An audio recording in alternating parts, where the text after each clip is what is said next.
Olá a todos. A ideia hoje é a gente discutir um assunto de extrema importância, principalmente para os praticantes, né, de modalidades e características de exercícios de longa duração, né, que a gente descreve como endurance.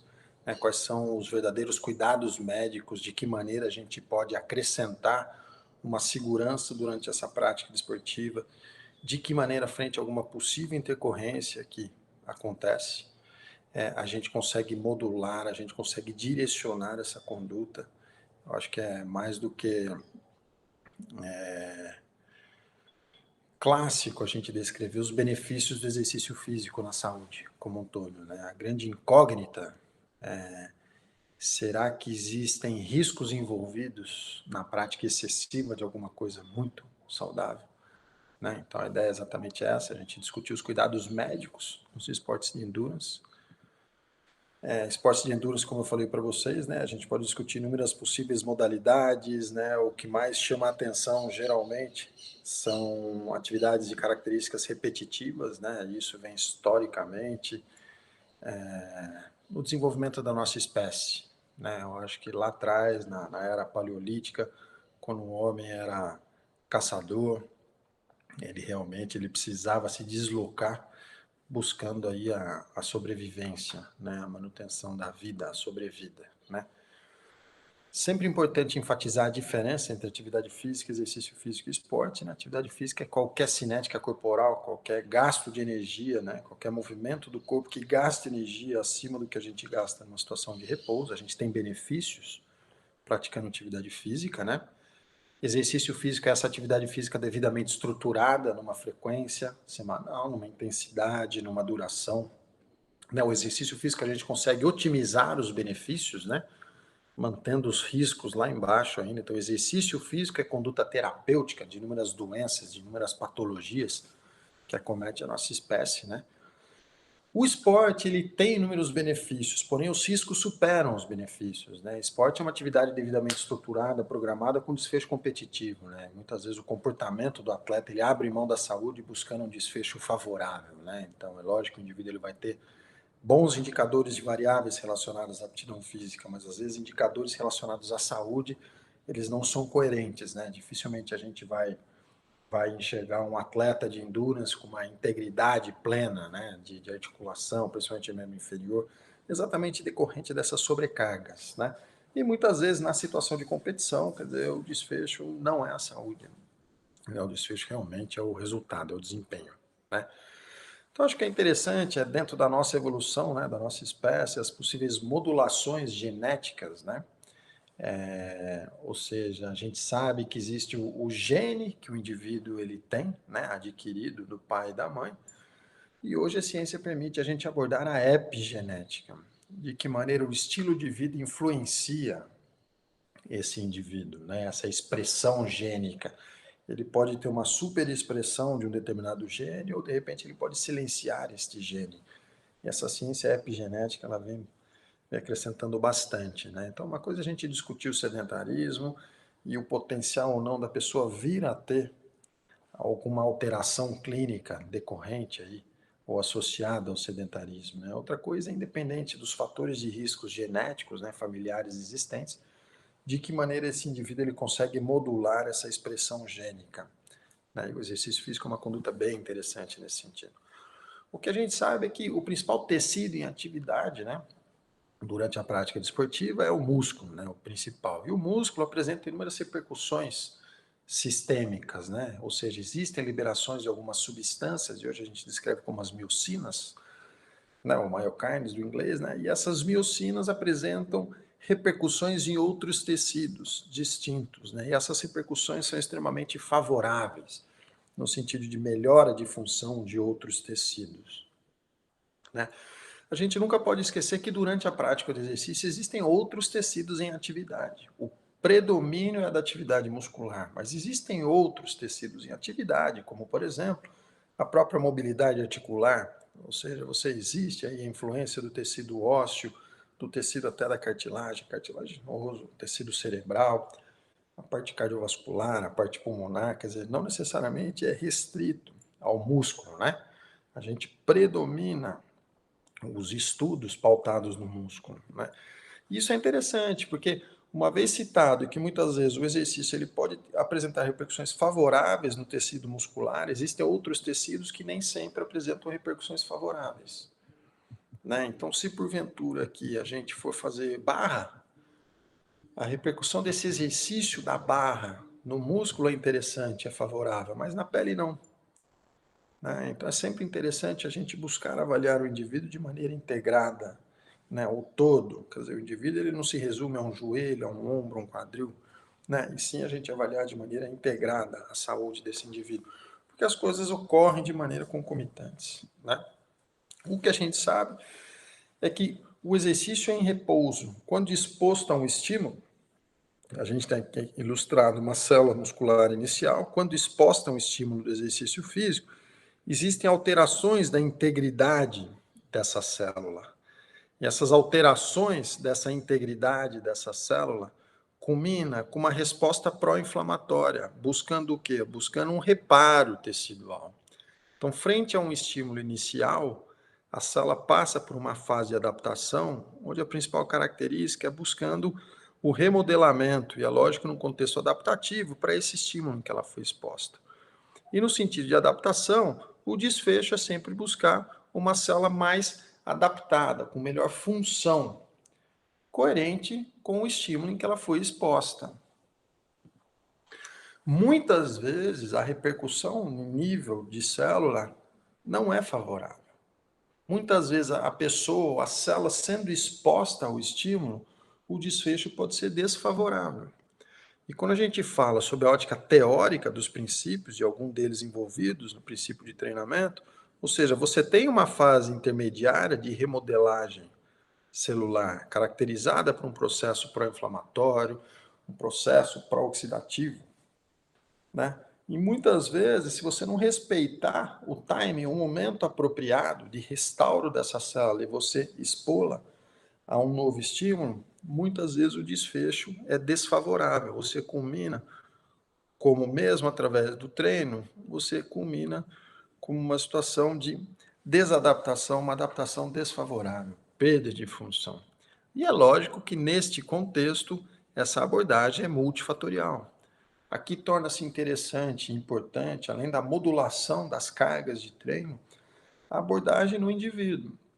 Se existem algumas fragilidades sob a ótica nutricional, algumas fragilidades no contexto de integridade clínica.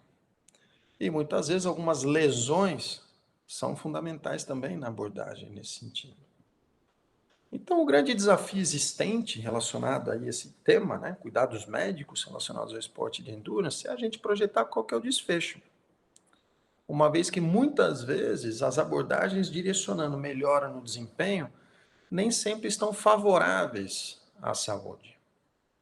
Ou seja, a gente sabe das alterações degenerativas associadas ao excesso do uso de alguns tecidos, como por exemplo a cartilagem. A gente sabe da importância das estruturas musculares no sentido de estabilizadores dinâmicos das articulações. E muitas vezes em situações de déficit de função dessa estrutura muscular, a gente começa a expor a nossa articulação. Uma das situações envolvidas no déficit na função dessas estruturas musculares é a fadiga. E quando a gente fala de exercícios de endurance de longa duração, a partir de determinado momento onde há a fadiga em nível muscular, a gente começa a expor mais a nossa articulação e todas as repercussões deletérias em relação aí aos tecidos envolvidos na articulação, como a cartilagem e a própria estrutura óssea, né?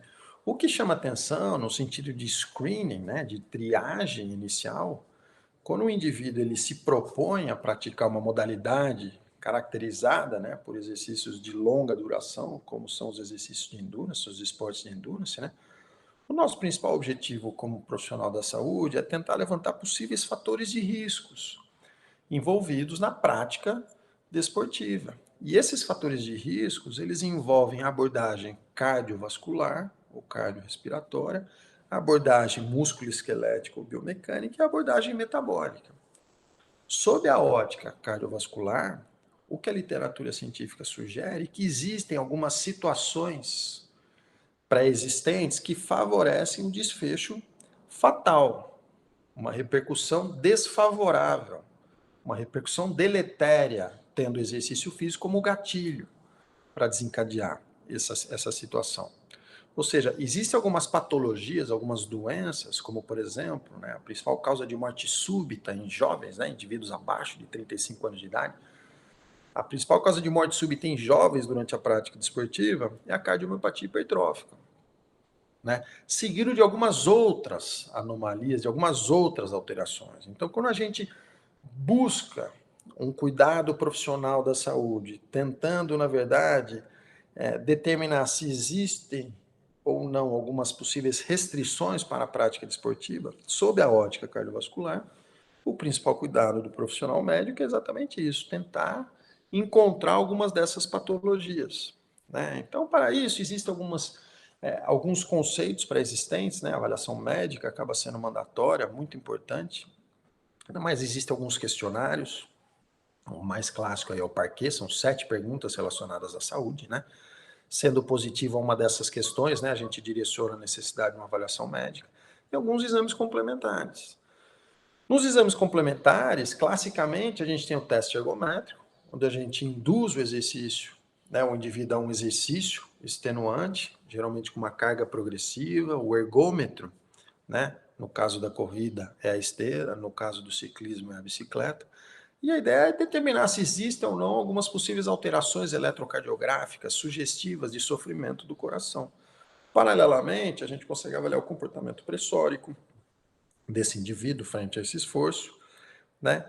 E é interessante que se porventura a gente acrescentar análise de gases, né, análise de volume de oxigênio, volume de CO2, nessa troca gasosa, que é o termo do teste cardiopulmonar ou ergospirometria, a gente, além dessas variáveis relacionadas aí à integridade cardiovascular, a gente começa a associar a interação entre o sistema cardíaco e o sistema pulmonar, o teste cardiopulmonar. Então a gente consegue determinar no esforço máximo qual foi a capacidade máxima de captar oxigênio, né? Oxigênio é um gás, então é volume, né? Volume de oxigênio máximo, VO2 máximo.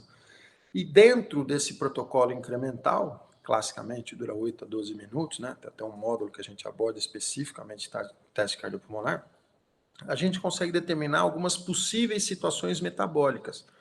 Ou seja, a partir de que momento, dentro daquele protocolo, existe a transição do funcionamento do organismo, às custas de gordura e às custas de outros substratos energéticos, né? Como, por exemplo, o carboidrato, o glicogênio muscular. Existem outros testes importantes, como eu citei para vocês, que transcendem a abordagem meramente cardiovascular, né? A análise de postura, testes específicos de outras variáveis relacionadas à aptidão física, a gente pode falar força, outras variáveis como flexibilidade, análise postural, composição corporal e até alguns exames complementares no sentido de indicadores bioquímicos, né? E lembrar da especificidade. Se o indivíduo é corredor, ele vai ser avaliado na esteira. Se o indivíduo é ciclista, ele vai ser avaliado no ciclo ergômetro. Se o indivíduo é remador, ele vai ser avaliado no remo ergômetro. A especificidade é muito importante. Um corredor não necessariamente é um bom ciclista. Se a gente não utilizar o protocolo específico e o ergômetro específico, a tendência é a gente ter um viés na leitura desse dado, né? Então, lembrando que o principal objetivo no exame pré-participação é determinar a presença de algumas anomalias, a mais associada à morte súbita em jovens, né? Antes dos 35 anos de idade, a cardiomiopatia hipertrófica. O que chama atenção nessa anomalia, na verdade, é a característica, né, da estrutura do miocárdio, do coração. É um coração que ele tem aí características da estrutura muscular mais diferenciadas, né? Principalmente nível de septo. E o que chama atenção, a disposição dos cardiomiócitos, né, das células constituintes do miocárdio, né, do coração, do músculo cardíaco, elas apresentam um desarranjo estrutural.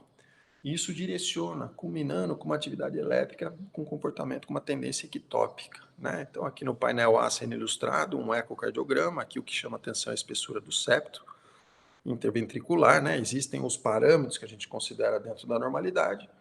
Muitas vezes os colegas médicos, se existem algumas alterações clínicas, numa ausculta, num eletrocardiograma, com alguns sinais sugestivos, né, de hipertrofia, de distribuição de aumento de câmara cardíaca, a gente pede um ecocardiograma.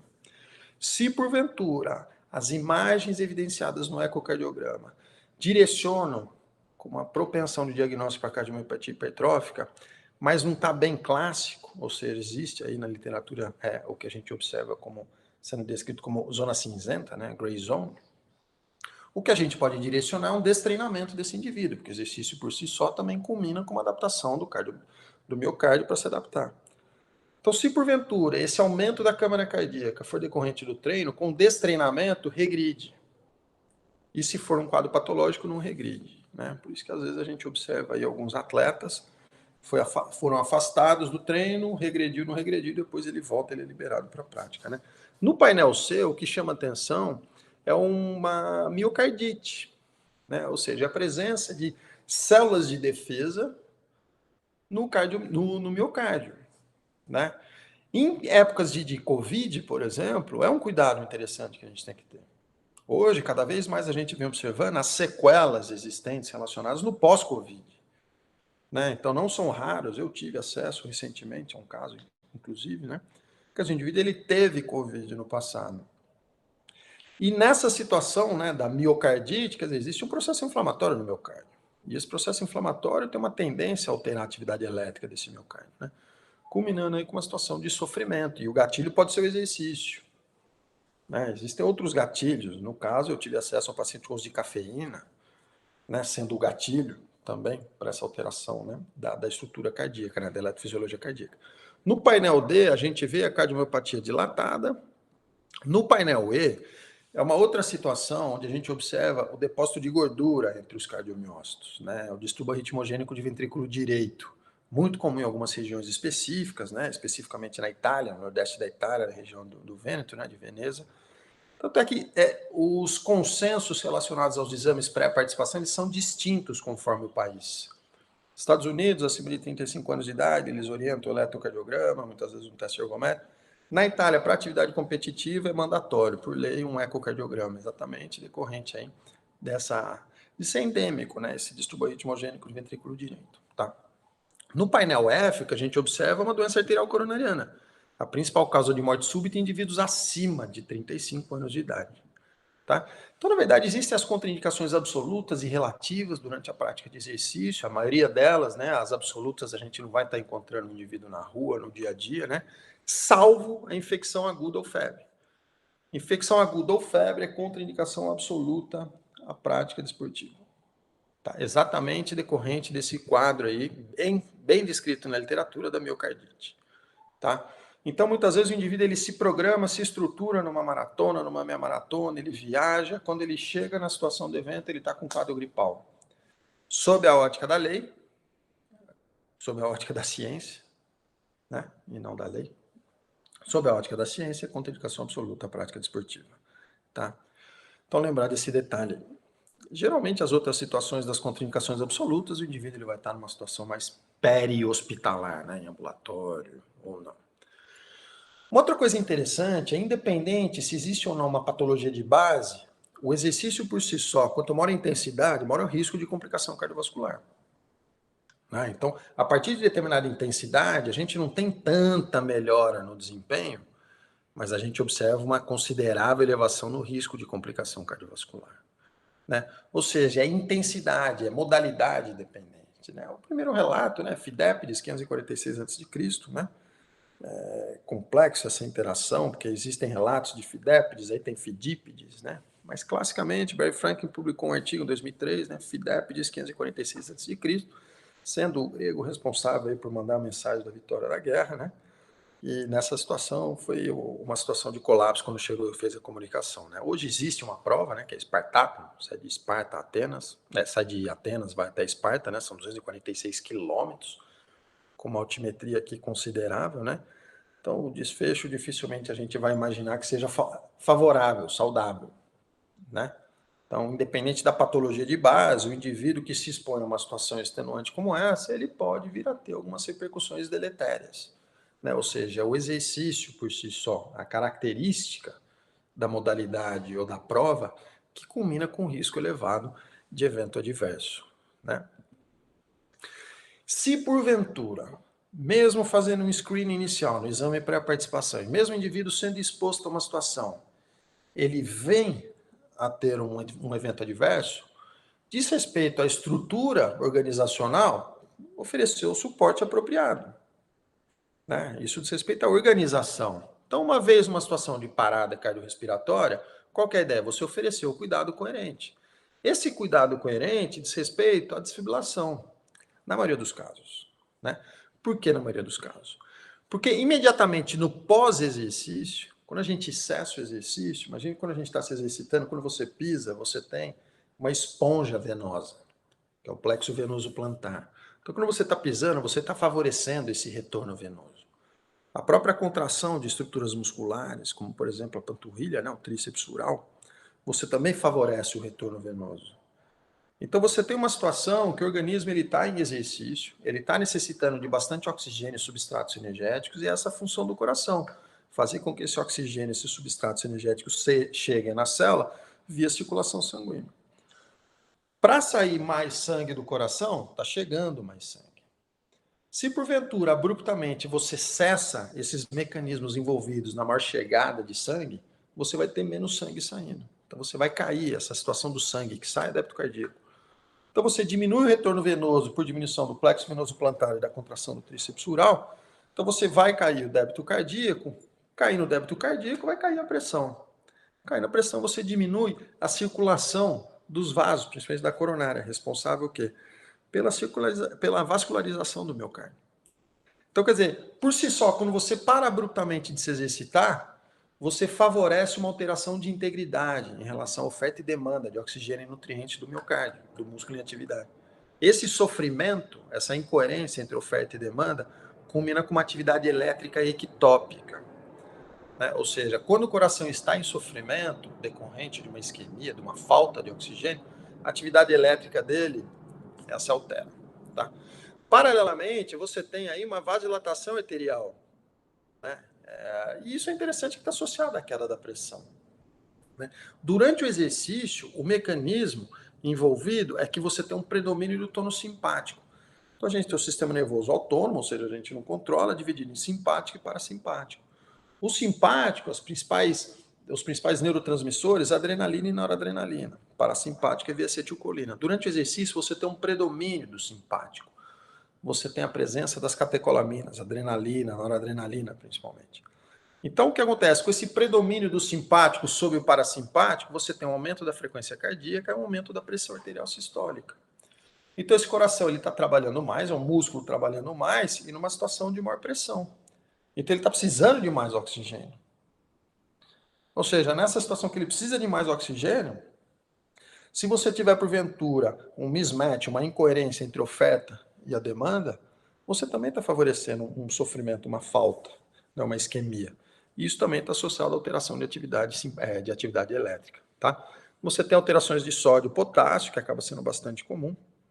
Então, geralmente, as situações de parada cardiorrespiratória durante a prática desportiva estão associadas a uma atividade elétrica ectópica, errática do ventrículo. Geralmente, a fibrilação ventricular ou taquicardia ventricular sem pulso é uma situação de parada. E aí que entra o papel do desfibrilador, né, que sendo exemplificado pelo externo automático. Tá? Então, o principal cuidado que a gente tem que ter numa situação como essa é desfibrilar. Então, você tem um ritmo dentro da normalidade, você tem a situação de parada, decorrente de uma atividade elétrica sem pulso, e quando você tem a situação de choque, você, na verdade, está dando um reboot, projetando um restart nesse ciclo cardíaco. Né? Só que é interessante esse gráfico, porque se porventura o indivíduo ele tem essa situação de parada, é uma situação de risco, é uma situação onde cabe a nós, profissionais da saúde, oferecemos o respectivo cuidado coerente com essa situação de parada. Então, os colegas chegando com o desfibrilador, vocês vão ver que vai ocorrer a desfibrilação, tá aqui o indivíduo, após um tiro na lateral. Então, aqui a gente tem vários casos no futebol, cada vez mais sendo ilustrados, né? Marc-Vivien Foé, Miklos Ferré, Serginho, no futebol nacional, existem outros. Mas olha, o paciente ele estava em parada, foi desfibrilado, não é levantar e esperar aplaudir, né? Ele teve 6 paradas até chegar no hospital, então é uma situação crítica, né? E esse, infelizmente, veio a óbito, tá?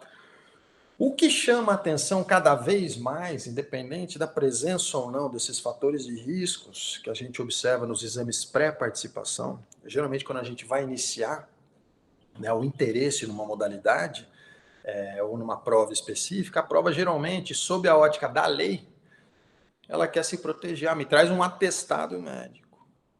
Como se o atestado fosse um aval falando que você não vai ter evento adverso algum. A gente, muitas vezes, através de uma anamnese, do exame físico, com até exames complementares, a gente tem um pouco de propriedade de fazer algumas projeções, né? Mas tem que ter coerência entre o indivíduo, o perfil do indivíduo e a modalidade que ele quer se expor, a prova que ele quer se expor. Né? Porque muitas vezes a prova por si só apresenta riscos envolvidos conforme a característica da duração, principalmente da intensidade, sob a ótica cardiovascular. Então a responsabilidade do médico, ela tem coerência e continuidade com a responsabilidade dos responsáveis pelo programa de treinamento e também pelas provas.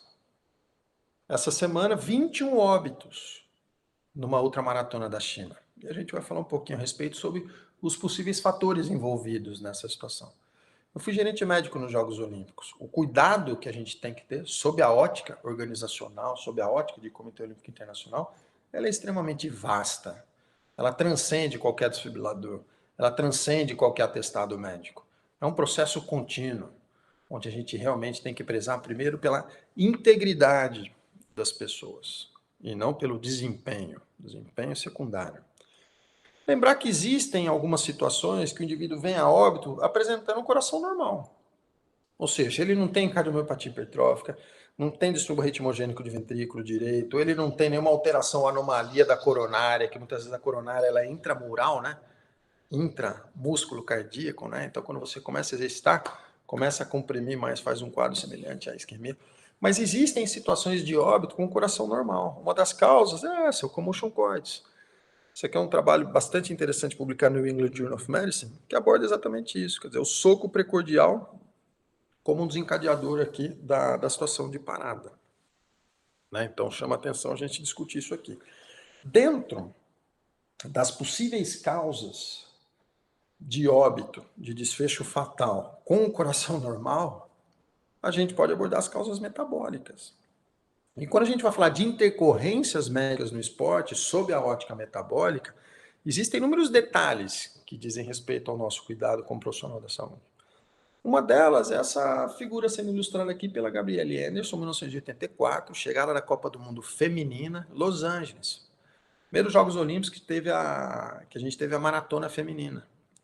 Jogos Olímpicos de verão, na Califórnia no verão, é indiscutível a sensação térmica, a temperatura, a chegada da prova pela sombra, a gente observa aí que é próximo ao meio-dia, né? E essa figura realmente ela é bem expressiva, evidenciando que mesmo um atleta olímpico às vezes pode sucumbir frente a algumas situações adversas, como no caso a temperatura ambiente, né? E no Brasil é muito, muito comum isso, né?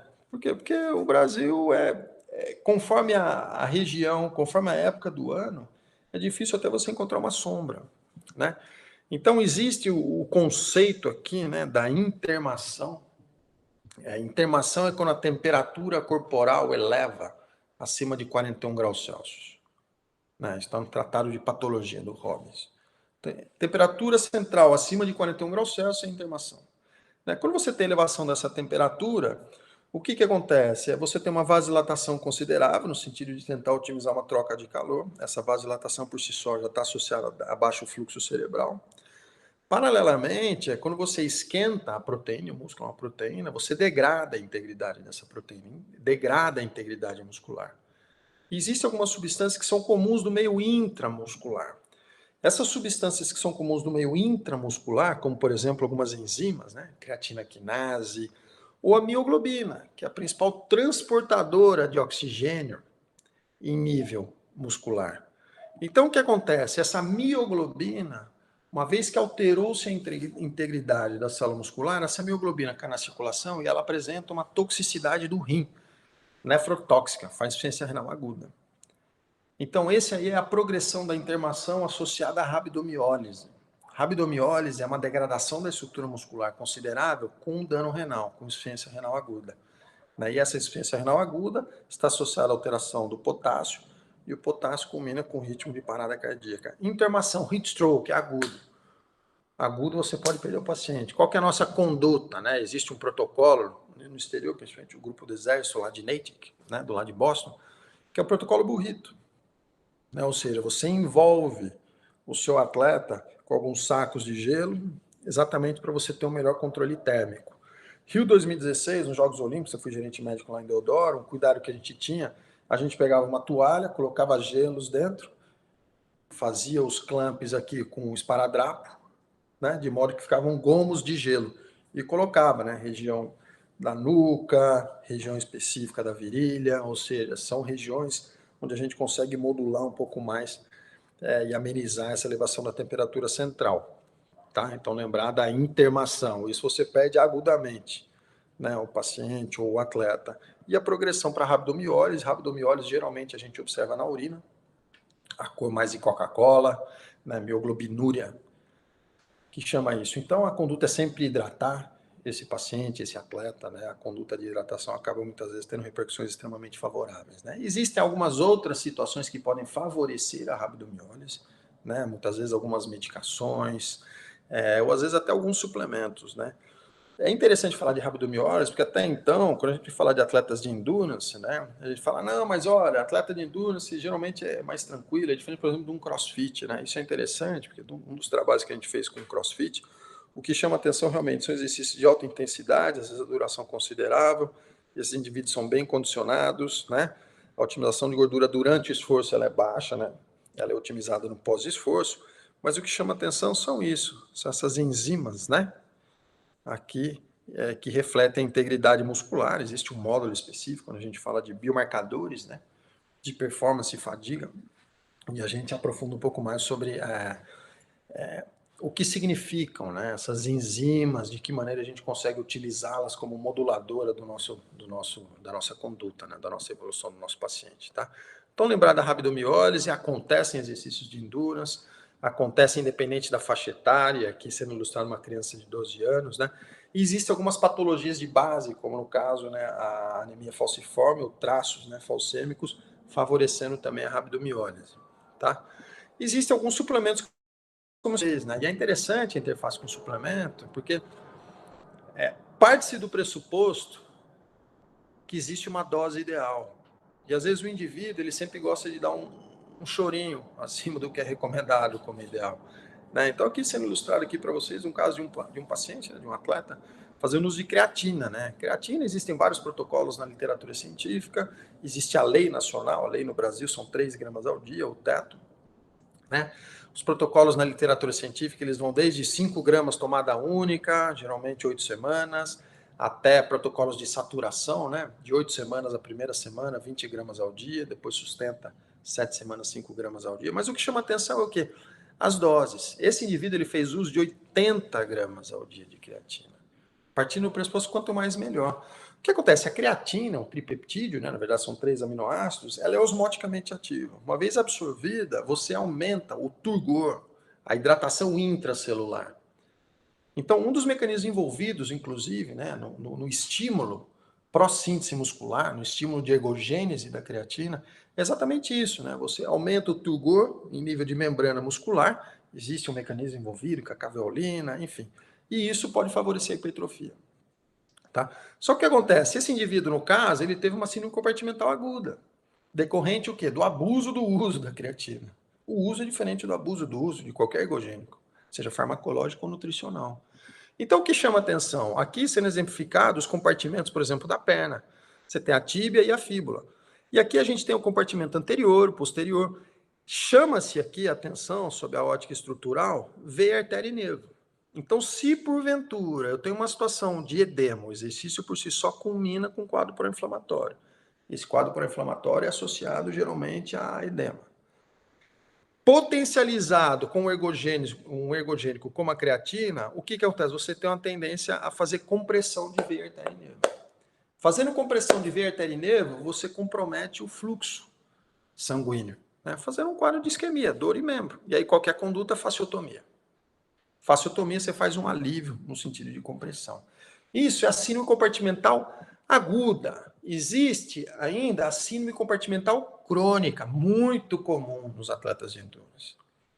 E geralmente também associada ao uso de ergogênicos, sejam nutricionais ou farmacológicos.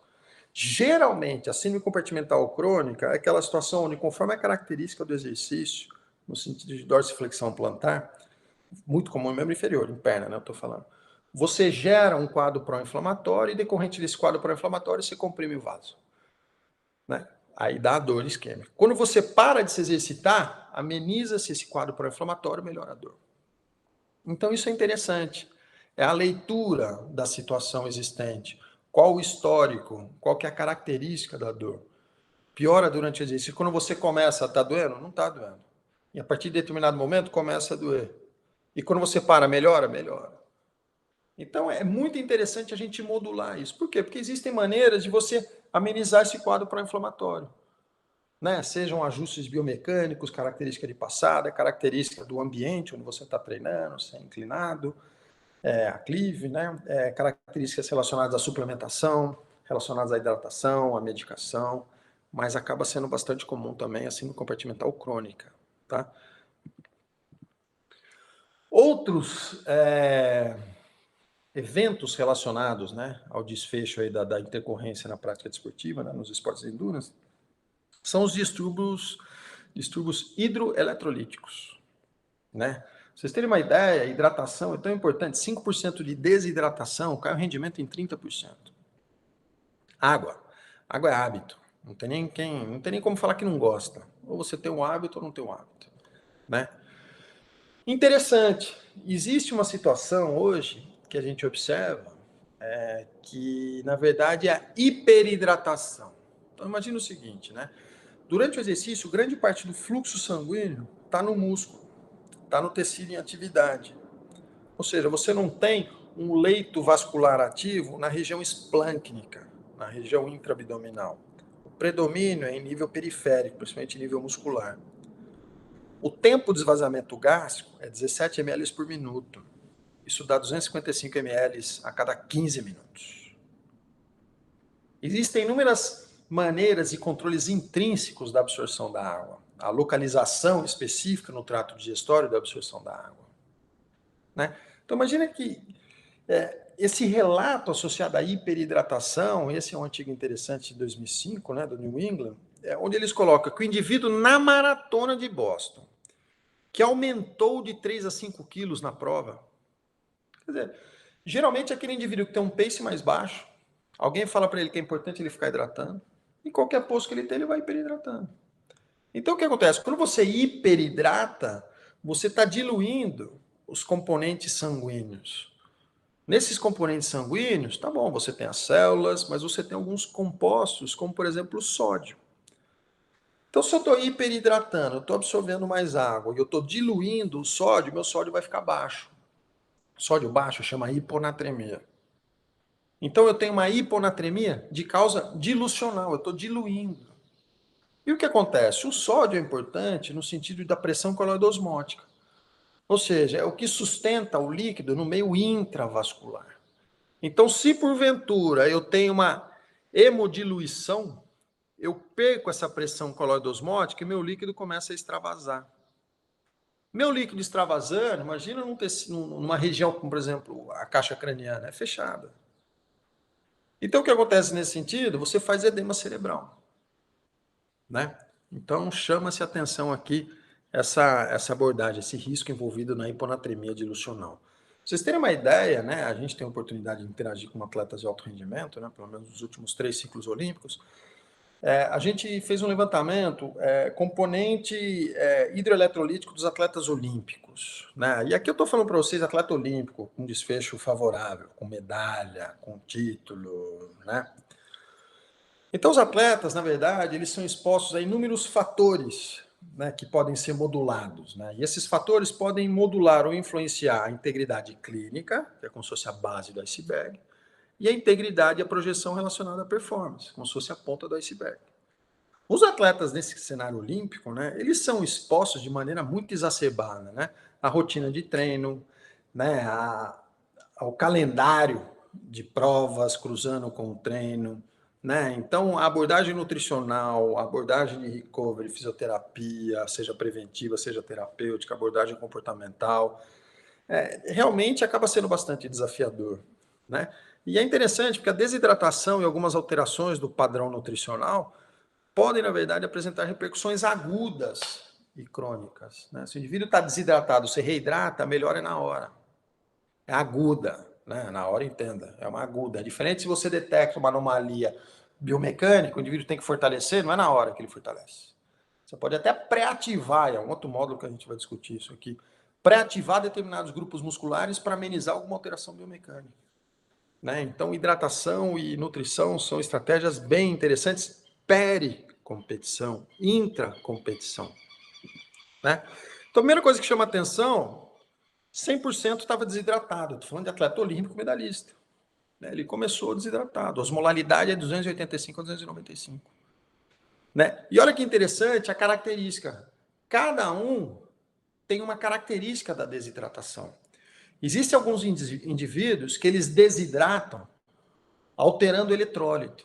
Eles estão desidratados, o eletrólito está baixo. É uma desidratação hipotônica. Você precisa reidratar esse indivíduo com eletrólito, principalmente sódio.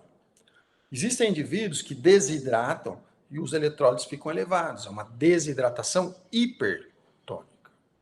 Então, só para vocês entenderem como é muito importante a gente avaliar, além da hidratação, o eletrólito. Excesso de hidratação pode fazer hiponatremia dilucional.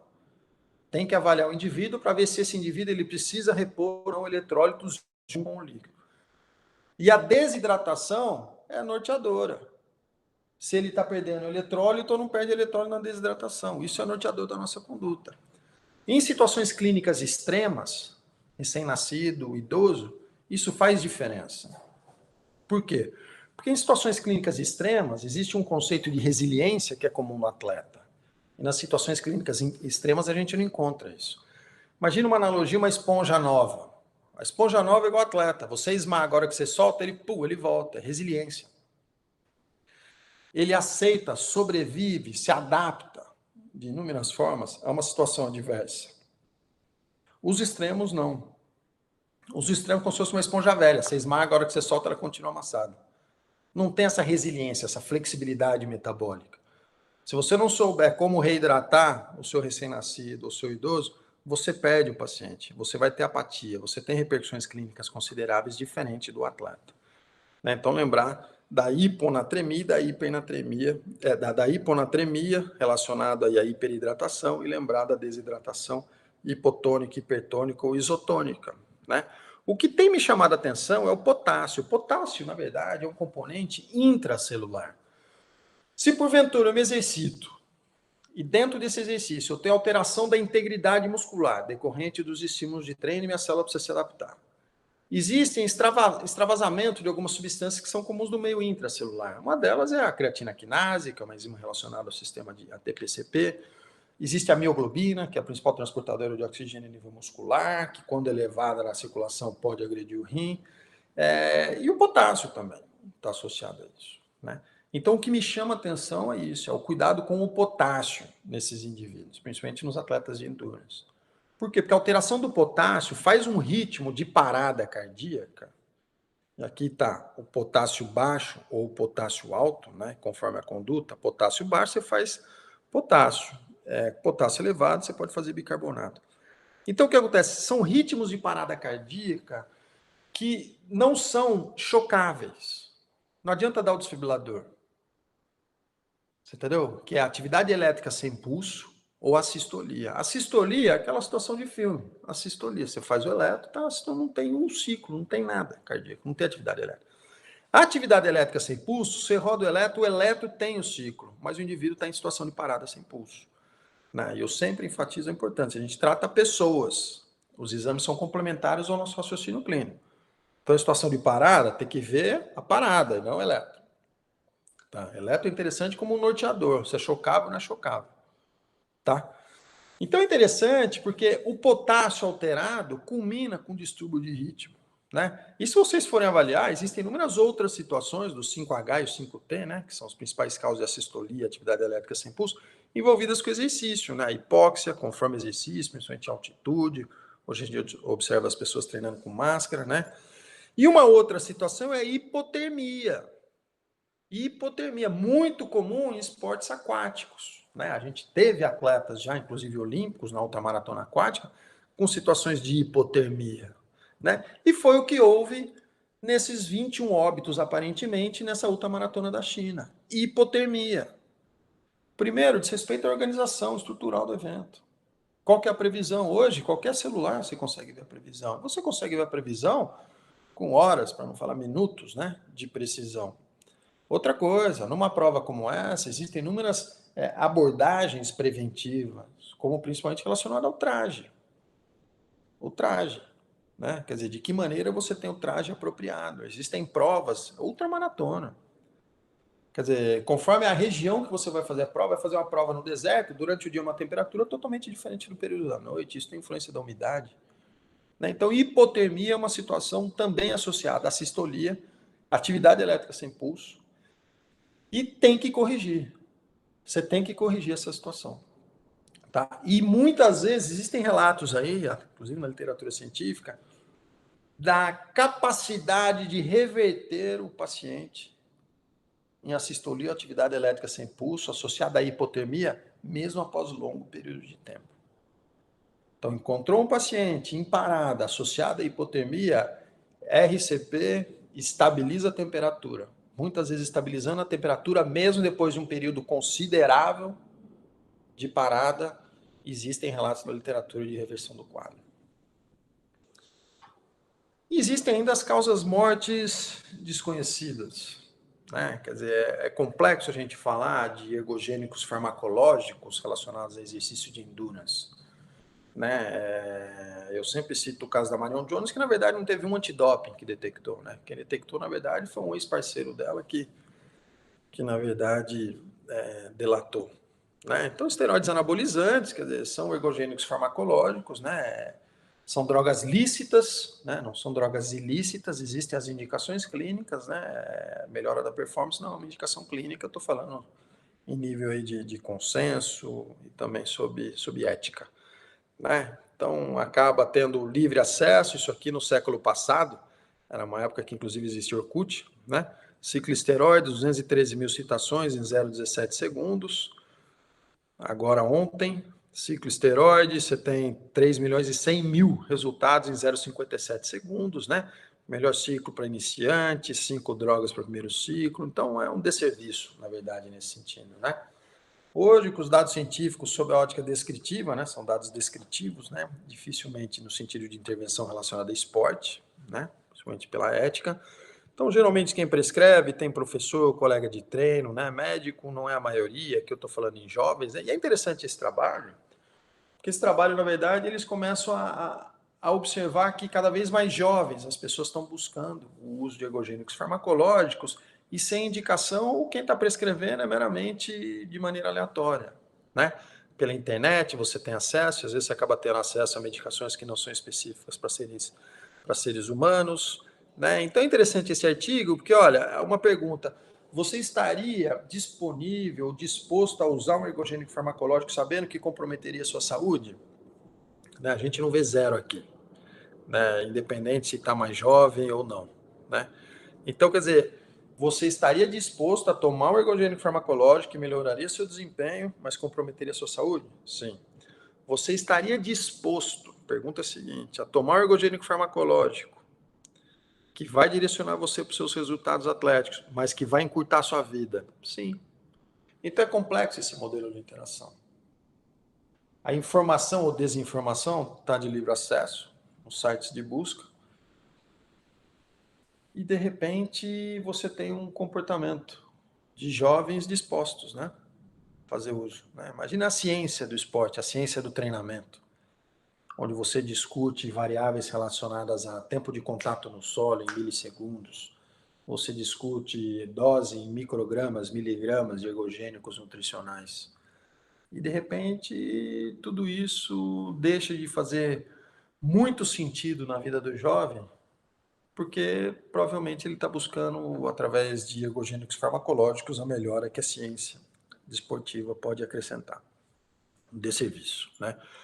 Existem outras situações relacionadas, né, com o uso de ergogênicos farmacológicos, aqui sendo exemplificado, né, alterações são fenômenos embólicos, né, difícil a gente associar nessa era pós-Covid, que também favorece algumas anomalias, né, relacionadas à coagulação, coagulopatias, né, tendo overlap com ergogênicos farmacológicos, como no caso aqui os esteroides anabólico-androgênicos, tá?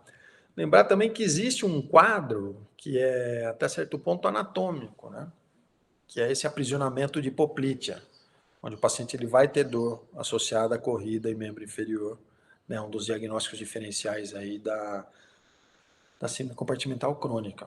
Tá? É importante isso. Né? Existem outros ergogênicos, como no caso dos anfetamínicos, né? E aqui eu vou fazer um parênteses, quer dizer, se porventura vocês forem ver o consenso na verdade, tratamento de sobrepeso e obesidade, existem algumas medicações, são derivados anfetamínicos, muitas vezes em uso clínico desses derivados anfetamínicos, a gente sabe que sobe a frequência, sabe que sobe a pressão, e cabe a nós, profissionais da saúde, sabermos modular o risco e o benefício para aquela situação, da liberdade ou segurança ou não de determinado ergogênico aqui relacionado aos anorexígenos, que são os derivados anfetamínicos, tá? Isso é interessante durante o exercício, né? Isso aqui é um trabalho do Stephen Blair, mais seja epidemiologista, né? É um trabalho interessante da década de 80, onde ele coloca a repercussão da frequência cardíaca no repouso e durante esforço máximo com o uso de derivados anfetamínicos, tá? Então, é diferente quando você vai para o mercado e encontra suplementos nutricionais, como se fossem os pré-treinos, né? Onde a gente sabe que indiretamente o que está ali no rótulo não necessariamente é o que está lá dentro, né? E tem derivados anfetamínicos. Então, se porventura você for lançar mão do uso clínico de uma sibutramina, que é mais anorexígeno e sacetógeno que só anorexígeno, né? Anorexígeno é fenproporex, anfepramona, mazindol, né? Mas a gente tem que ter esse cuidado na dose e o efeito. Agora, quando está num pré-treino, em pó, sempre tem primeiro o comportamento do indivíduo, aquele chorinho, né? São 3 scoops, ele põe 6. Né? E a tendência é, quanto mais desconforto ele tiver, ele acredita que está sendo mais efetivo no sentido favorável, né? E não no sentido desfavorável, de favorecer a arritmia, o pico hipertensivo, né? Porque ele vai expor esse organismo à característica do exercício, do treino ainda, né? Então, tomar cuidado em relação a esses pré-treinos e principalmente agora nessa fase, a interação com o Covid, né? Eu citei para vocês aí no caso da miocardite, né, ou das cardiopatias, né, sequelas relacionadas ao Covid, e às vezes quais seriam os possíveis gatilhos que poderiam realmente favorecer uma alteração de integridade do ritmo cardíaco, né, como se fossem os limiares, né, arritmogênicos aí, e alguns ergogênicos, né, como infelizmente presente nesses suplementos pré-treinos, eles certamente têm essas repercussões deletérias, tá? Então, aqui sendo exemplificado para vocês, né, um sofrimento do miocárdio, na verdade aqui uma isquemia de coronária, né, associada a um suplemento que tinha efedrina, né.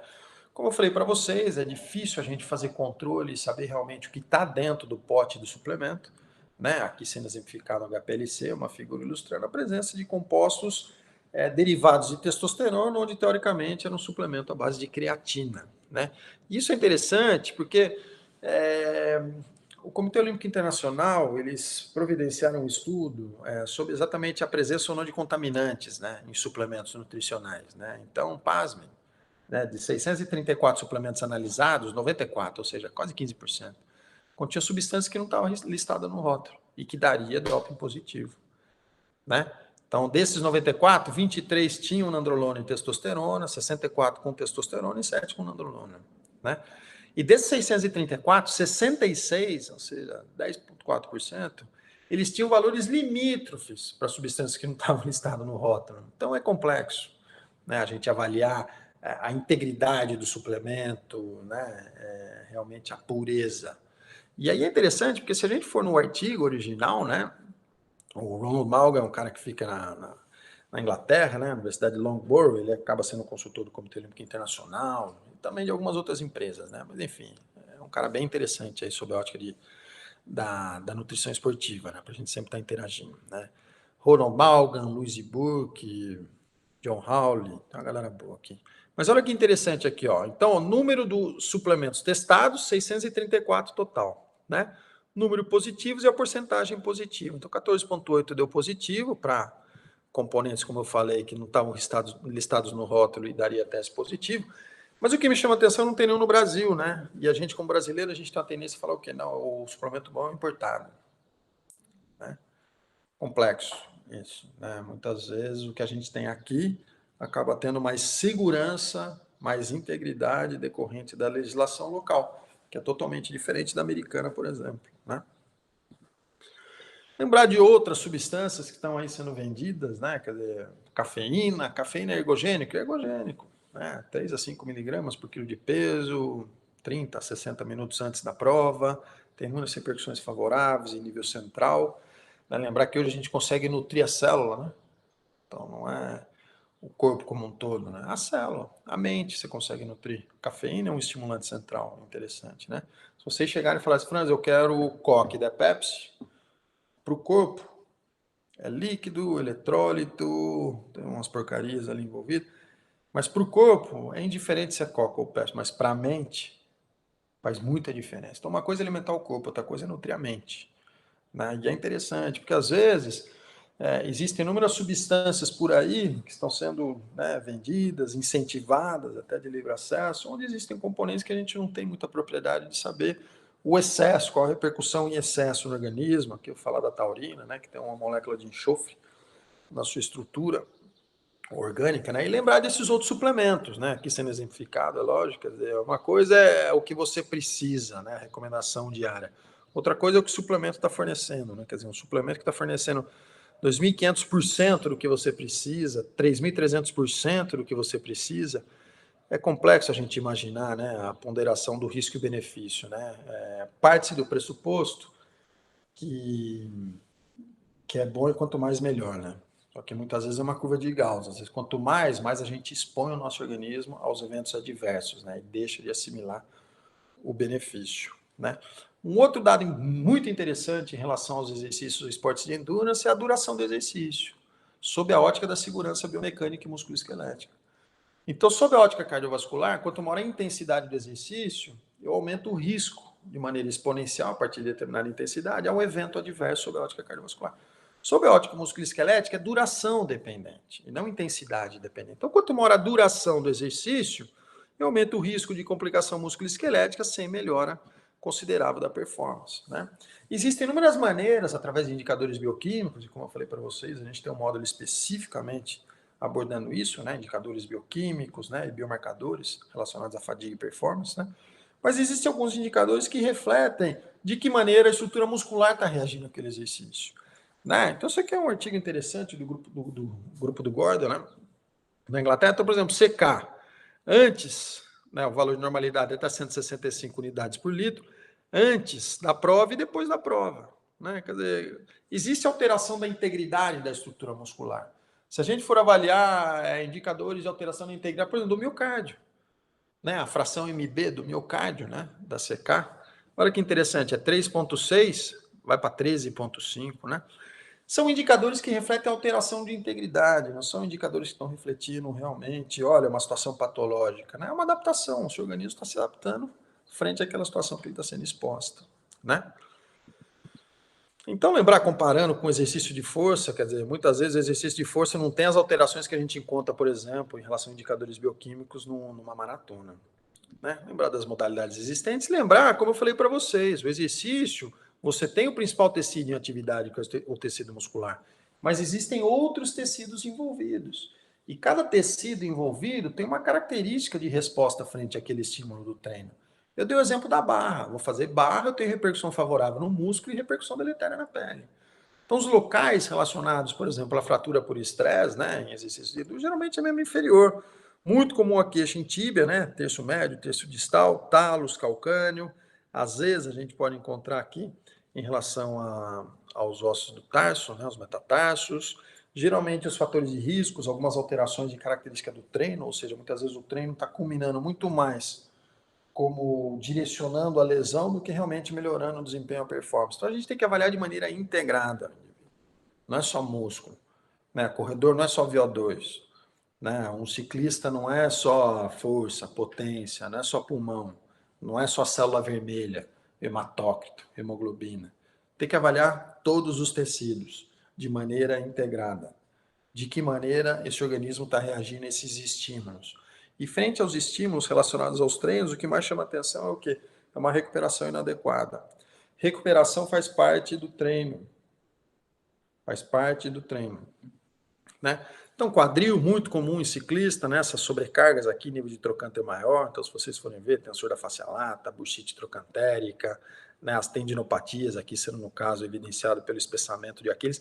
Então, precisa de um exame complementar. É queixa do paciente, esse paciente ele vai acordar com rigidez, com dor ao pisar, vai ter um histórico relacionado à sobrecarga de uso, independente da cor do tênis, do tipo de tênis, né? É sempre interessante, a gente trata pessoas, interagir com pessoas, né? E muitas vezes essa situação pode favorecer a ruptura, né? E às vezes essa ruptura pode acontecer num evento máximo, né? No pico mesmo, né? Então lembrar, quer dizer, a pessoa que realmente está envolvida nesses exercícios, né, as pessoas envolvidas no exercício de endurance, né, de que maneira elas estão se cuidando para isso? Elas estão terceirizando esse cuidado, elas estão fazendo a gestão dessa informação. Esse módulo mesmo. Esse módulo mesmo. O último módulo que eu fiz, as pessoas que começaram a ter acesso são os atletas. E atleta olímpico, atleta que mora lá fora, você entendeu? Então, quer dizer, hoje, diz respeito ao atleta, essa responsabilidade, não terceirizar. Ah, como é que está a sua alimentação? Ah, quem está montando ela, tá, mas como é que está? Como é que está o seu treino? E lembrar desses conceitos básicos. A pessoa está indo treinar, quer dizer, mas realmente ela assimilou na rotina dela isso, né? E lembrar do baseline, né? É um desafio a gente interagir, né? Principalmente projetando segurança clínica e com melhora de desempenho de performance, né? Então existem aí os baby boomers, né? Que foram os nascidos no período pós-segunda guerra, né? Esses indivíduos hoje eles são cometidos por agravos, né? No contexto ósseo-articular, músculo-esquelético, né? Decorrente de uma era no pain no gain, né? Ou seja, é evidente aí características de treino que hoje não fazem parte da rotina. Né? Existem exercícios que antigamente eles colocavam na rotina, que hoje a gente sabe que eles apresentavam repercussões muito mais deletérias do que favoráveis, né? Relacionadas aí à integridade clínica e às variáveis da aptidão física. Então, lembrar desse baseline, né? E lembrar também desses aspectos comportamentais, quer dizer, cada vez mais existem provas com características mais ousadas, né? Existem inúmeros patrocínios, existem os desfechos financeiros, os desfechos de resultados. E como profissional da saúde, qual que é o nosso papel? A gente sempre espera o melhor, mas se prepara para o pior, porque o pior acontece. E se porventura acontecer, faz parte da nossa rotina. A gente já está habituado, a gente se preparou para aquilo, né? Então nada tem que ser por acaso, né? E hoje o que a gente vem observando são atletas cada vez mais jovens, né? Sendo expostos a situações extremamente desafiadoras, com potencial de repercussões deletérias bem consideráveis, né? Então lembrar do nosso objetivo, qual que é o nosso alvo. Eu acho que é importante a gente sempre avaliar no sentido integrado, né? Sempre um equilíbrio entre a base do iceberg e a ponta do iceberg. Aspecto clínico, aspecto relacionado à performance, né? Então, se porventura eu quiser avaliar esse indivíduo, é contextualizar. Então, por exemplo, eu dei o exemplo, você alterou a integridade. Qual foi a característica? Alterou agudamente ou cronicamente? Qual tecido? Então, a pele, numa resposta aguda, faz bolha. Numa resposta crônica, faz calo. Né? Quais são os indicadores que eu utilizo? E sempre lembrar, a gente trata pessoas. As pessoas apresentam manifestações clínicas, sinais ou sintomas. Né? A gente enxerga o nosso paciente, o nosso atleta, o nosso indivíduo. Às vezes o olho fala mais que a boca. Né? Para quem tem vivência de UTI, pode ser que saiba a importância de indicadores bioquímicos norteando a nossa conduta clínica. Né? Quando a gente vai falar da prática desportiva, esses indicadores bioquímicos, às vezes, eles refletem apenas uma alteração de integridade, não necessariamente um dano, uma lesão. Né? Lembrar dos órgãos e sistemas, as provas funcionais, é um desafio. Né? Então, sempre lembrar no sentido de estadiamento, né? De controle, de mapeamento desse indivíduo. Esse indivíduo está íntegro, não está íntegro? Está íntegro, vamos buscar fatores de risco sobre a ótica cardiovascular, musculoesquelética, biomecânica e metabólica. Não, olha, ele não está íntegro, qual o fator de risco existente? É cardiovascular? De que maneira a gente modula esse fator de risco cardiovascular? É musculoesquelético? De que maneira a gente modula? No sentido preventivo, no sentido de recovery, no sentido projetando integridade clínica e melhora de desempenho. É alteração metabólica, de que maneira agudamente a gente passa essa informação para o nosso paciente, para o nosso atleta. de que maneira ele consegue modular riscos envolvidos relacionados à hipoglicemia, à hipóxia, à hipotermia, à desidratação, à alteração de eletrólito. Então essa é a ciência aplicada. Isso justifica a gente estar aqui hoje, conversando nesse desafio, nesse privilégio que é interagir com vocês, né, de fazer valer a pena o nosso tempo de interação. Tá? Sempre lembrar que existe também a pressão do mercado. Hoje o que a gente observa é uma relação quase que comercial, né? Como profissional da saúde, a gente não deve ter cliente, a gente tem paciente, a gente tem atleta, a gente tem pessoas que estão ali entregando uma situação que exige o máximo de confiança, cuidado, ética. Eu costumo falar sempre, quer dizer, em relação à saúde das pessoas, a gente não pode achar nada, ou a gente sabe ou a gente não sabe. Quem acha tem que devolver porque alguém perdeu. Ou você sabe o que você está fazendo, ou você se afasta. Palpite é diferente de conduta. Conduta, eu sou responsável pelo que eu estou dando de norte. Palpite, cada um dá o seu e não tem responsabilidade alguma. Né? E é lógico que lembrar que o marketing existente das empresas é infinitamente maior ao nosso. Infinitamente maior ao nosso. E muitas vezes o nosso indivíduo ele já está propenso, né, a ser aí envolvido nesse universo do marketing da empresa. Então é complexo você chegar a evidenciar que a água é importante. Né? Muitas vezes o indivíduo ele já chega para treinar com o tênis que acabou de ser lançado, com a roupa, com tecnologia tal. É interessante, é muito interessante. Mas a gente não pode esquecer lá atrás, 1960, Bikila, Maratona de Roma, chegando descalço. Né? Então, muitas vezes, qual que é o nosso papel? Chega um determinado momento, é não atrapalhar. E excluir os fatores que podem atrapalhar a evolução desse nosso atleta, desse nosso paciente. Tá? Muitas vezes, excluindo o que está atrapalhando, a evolução já é favorável. Né? Ele já vai ter a aptidão de exercer o que ele tem de nato, né? De dom. A tendência, cada vez mais, com a ciência aplicada, a gente vai observar cada vez aí atletas com maior longevidade durante a prática desportiva, né? Eu acho que índices, recordes cada vez mais sendo superados, sendo batidos. A nossa espécie humana já fez a maratona em menos de 2 horas. Existem inúmeros outros fatores que a gente pode modular. Eu acho que isso para o ciclismo, para a corrida, para a natação, para inúmeras outras modalidades aí.